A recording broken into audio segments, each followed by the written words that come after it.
মা, মা গো, তুমি আমাকে একলা রেখে চলে গেলে মা। কত শখ ছিল মা গো, আমি রোজগার করব, তোমাকে ভালো মন্দ খাওয়াবো পড়াবো, কিন্তু এর যে কিছুই হলো না মা। তুমি আমাকে ছেড়ে চলে গেলে মা।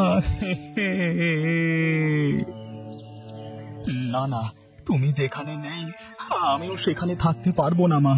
তুমি আমাকে মাফ করে দিও।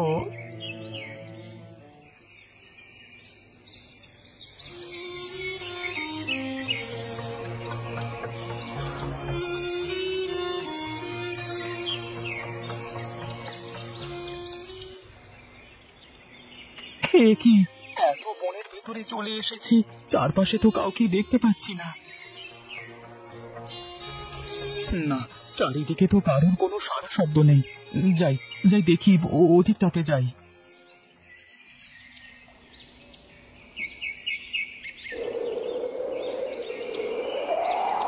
ওহ, কি শান্তি! চারপাশে কি শীতল বাতাস, কোনো শব্দ নেই। চারিপাশ কত নিশ্চুপ, মনে হচ্ছে চোখটা বন্ধ করলেই ঘুমিয়ে যাব।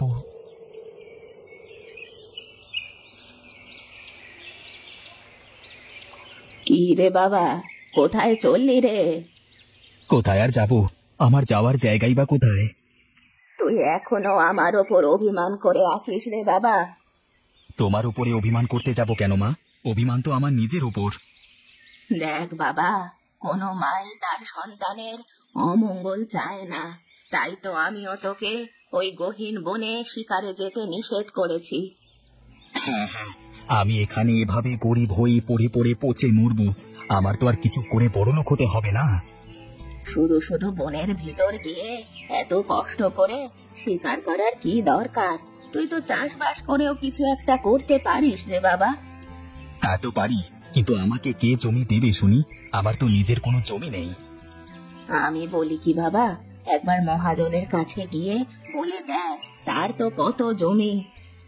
হ্যাঁ, তার মানে তুমি বলতে চাচ্ছ মহাজনের কেনা গোলাম হয়ে যাই আমি, যখন যা বলবে তাই শুনতে হবে তার। শোনো মা, আমি ওসব পারবো না, তুমি থাকো, আমি গেলাম।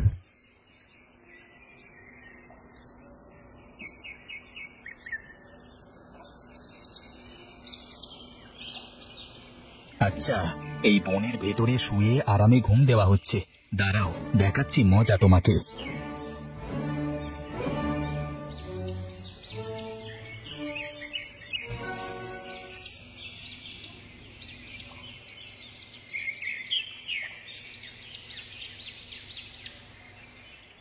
কে কে কে কে কে তুমি ভাই? তার আগে বল তুই কে, আর এখানে কি করছিস? আগে আমি এক অসহায়, হাঁটতে হাঁটতে ক্লান্ত হয়ে পড়েছিলাম, তাই তো একটু বিশ্রাম নিচ্ছিলাম। বেশ, আমি তো ভাবলাম হয়তো অন্য কোনো মতলবে এই বনে ঢুকেছ। অন্য কোনো মতলব বলতে? এমন ভাব করছো যেন কিছুই জানো না। এই বনে অনেক কিছু পাওয়া যায়, শুনেছি অনেক সোনা দানা হিরে জহরতে ভরপুর এই বন, তাই তো কেউ বনের বেশি গহীনে যেতে পারে না, আর কেউ গেলেও আর ফিরে আসে না। তোমাকে অসংখ্য ধন্যবাদ ভাই, আমাকে তুমি প্রাণে বাঁচালে। নেই রে বাবা, আমি আবার তোমাকে কি করে বাঁচালাম? এই যে এত কিছু জানালে আমাকে, না হলে তো হয়তো আমি ভুল করে বনের ভিতরে চলে যেতাম, আর আমার প্রাণটা চলে যেত। বুঝেছি, তোমার এখন একটা থাকবার জায়গার দরকার, চলো আমার সাথে।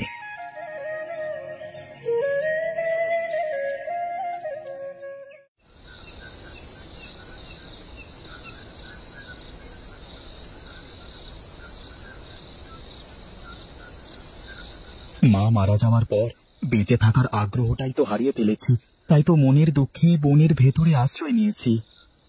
আহারে পাগল ছেলে কোথাকার, এখন থেকে আমি তোর মা, তুই আমাকে মা বলে ডাকবি।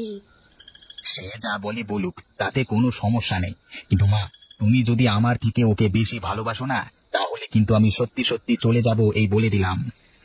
পাগল ছেলের কথা শোনো, আমার কাছে তোরা দুই ভাই সমান, এখন থেকে তোরা দুই ভাই আমার সাথেই থাকবি। তাহলে এখন থেকে আমি বাইরের সৎ কাজ করে বেড়াবো, আর প্রীতম সব সময় বাড়িতেই থাকবে। বাড়িতে থেকে আমি কি করব সারাদিন?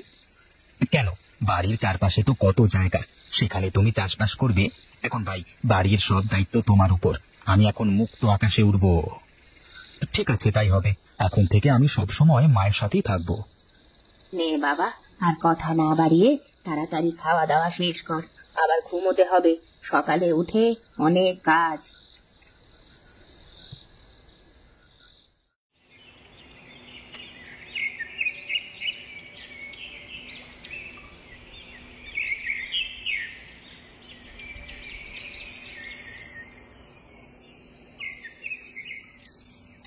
আরে বাহ, সাধু তো বেশ গভীর ধ্যানে মগ্ন এই গহীন বনের ভেতরে। দেখি তো ব্যাপারটা। আরে বাহ, সাধুর তো চয়েস আছে বলতে হবে। জায়গাটা তো বেশ সুন্দর। কে তুমি বৎস? কি চাও আমার কাছে? চাই তো অনেক কিছুই, কিন্তু তুমি কি আমাকে সেসব দিতে পারবে? শোনো বাছাধন, বেশি লোভ করতে নেই। তুই জানিস না, লোভে পাপ আর পাপে মৃত্যু। এসব নীতি কথায় পেট ভরে না গুরুদেব। একবেলা না খেয়ে থাকলে তো কেউ খোঁজও নিতে আসে না। আমি জানি তোর মন খুব নরম, কিন্তু তোকে দেখে মনে হয় তুই খুব রাগী আর বদমেজাজি লোক। ওসব কথা ছাড়ুন, আপনি বলুন আমি যা চাইবো তা আপনি আমাকে দিতে পারবেন কিনা? আমার কি আর সাধ্য আছে রে পাগল তোকে কিছু দেওয়ার? সবই তার ইচ্ছে। সবই যদি তার ইচ্ছে হয়, তাহলে এখন যদি আমি তোমাকে এখানে হত্যা করি, তাহলে সেটাও কি তার ইচ্ছে? নিয়তির লেখন কি আর খণ্ডানো যায়? যার যার ভাগ্যে যা যা লেখা আছে তা তো নিতেই হবে তাকে। এসব নীতি কথা শুনে আমার কোনো লাভ নেই। তুমি তোমার কাজ করো, আমি তাহলে চলি গুরুদেব। শোনো বাছা, এই নাও, এই পানির পাত্রটা সাথে রাখো। তোমার মঙ্গল হোক।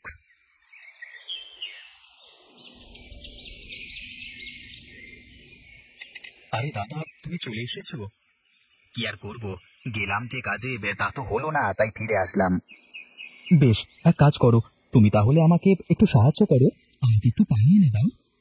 পানি দিয়ে আবার কি হবে? এই গাছগুলোর গোড়ায় পানি না দিলে তো গাছগুলো শুকিয়ে মারা যাবে।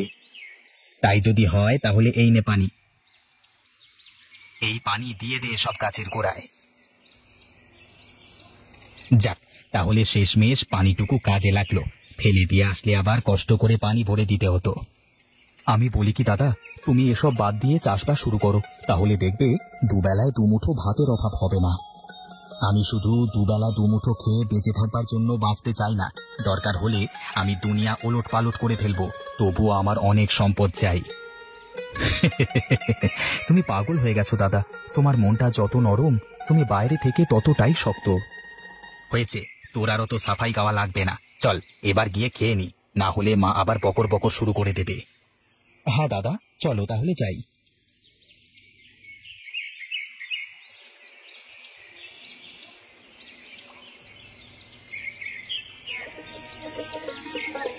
বাহ, বেশ কয়টা বেগুন ধরেছে তো। যাক, ভালোই হয়েছে। তুমি এখানে দাঁড়িয়ে কি করো মা? দেখ বাবা, গাছগুলোতে কত বেগুন ধরেছে। হ্যাঁ মা, দেখো বেগুনগুলো দেখতে খুব সুন্দর দেখাচ্ছে না? হ্যাঁ রে, সেজন্যই তো দাঁড়িয়ে দেখছি। হঠাৎ চোখে পড়লো আমার।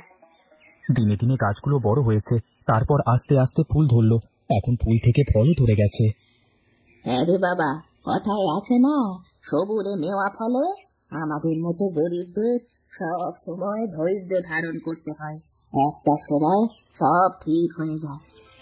মা, তুমি আমাকে নতুন করে বাঁচার মানে শিখিয়েছ, তাই তো আবার নতুন করে বাঁচতে শিখেছি। তুমি না থাকলে হয়তো কোনো বনে বাজারে ঘুরেই আমার দিন চলে যেত। পাগল ছেলে কোথাকার। যা, যে কাজে যাচ্ছিস ঘুরে আয়, আমি রান্না বান্না শেষ করে নিই।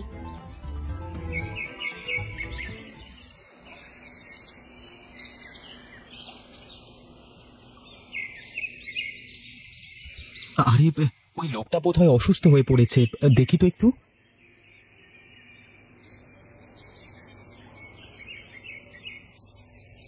কে তুমি বাপু? এখানে কি করো? আমি এক পথিক রে বাবা, এই পথ ধরে যাচ্ছিলাম, হঠাৎ করে বুকের মধ্যে কেমন ব্যথা শুরু করে দিল, তাই এখানে বসে পড়লাম।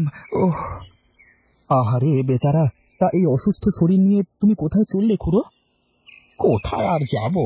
ওই পাশের গ্রামে আমার বোন যে থাকে, তার বাড়িতে যাচ্ছিলাম একটু কাজে। বেশ, তো আমি ওদিকেই যাচ্ছিলাম। চলো, তোমাকে সাথে করে পৌঁছে দিয়ে আসি। বেশ বেশ, তাহলে তো খুবই ভালোই হয়। চলো বাছা।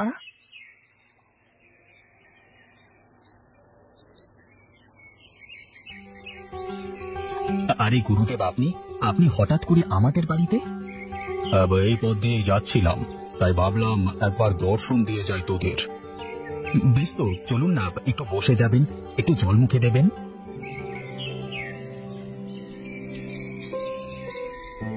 গুরুদেব, আপনি? আমার তো বিশ্বাসই হচ্ছে না, আপনি আবার আমার সামনে। আমি এসেছি এক বিশেষ কারণে বাছা। আমাকে আমার সেই পানির পাত্রটা ফিরিয়ে দাও। ও আচ্ছা, তাই বলুন, আমি এক্ষুনি এনে দিচ্ছি। ওটা আমি খুব যত্ন করে রেখেছি।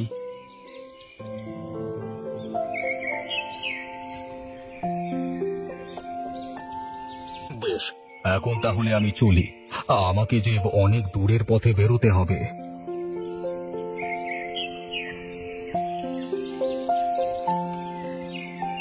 দেখো দাদা, দেখো, গাছের সব বেগুনগুলো কেমন সোনালী হয়ে গেছে। আরে এটা সোনালী রঙের না, এটা তো সত্যি সত্যি সোনার বেগুন হয়ে গেছে। আমরা তো বড় লোক হয়ে গেলাম রে। সত্যি বলছো দাদা? এগুলো সব সোনার? তাছাড়া আবার কি, আমার সব মনের আশা এবার পূরণ হবে রে ভাই।